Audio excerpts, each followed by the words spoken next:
രാജ്യ തലസ്ഥാനത്ത് പുതിയ രാഷ്ട്രീയ സഖ്യ സാധ്യതകൾക്ക് കളമൊരുങ്ങുന്നു. പ്രധാനമന്ത്രി നരേന്ദ്രമോദിയുടെ അധ്യക്ഷതയിൽ കേന്ദ്ര മന്ത്രിസഭാ പുനഃസംഘടന ഉടൻ ഉണ്ടായേക്കുമെന്നാണ് സൂചന. ഇതിനിടെ തമിഴ്നാട്ടിലെ DMK NDA സഖ്യത്തിലേക്ക് അടുത്തേക്കുമെന്ന റിപ്പോർട്ടുകളും പുറത്തുവരുന്നുണ്ട്.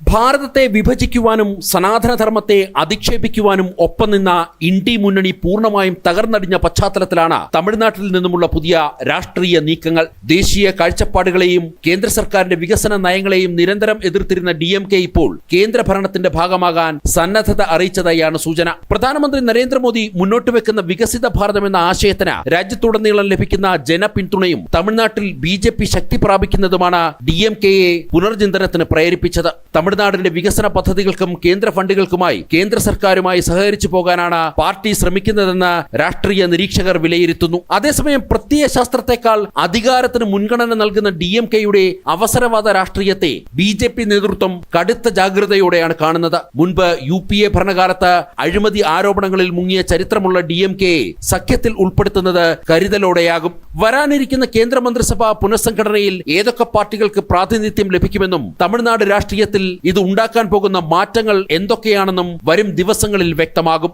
ജനം, ഡൽഹി.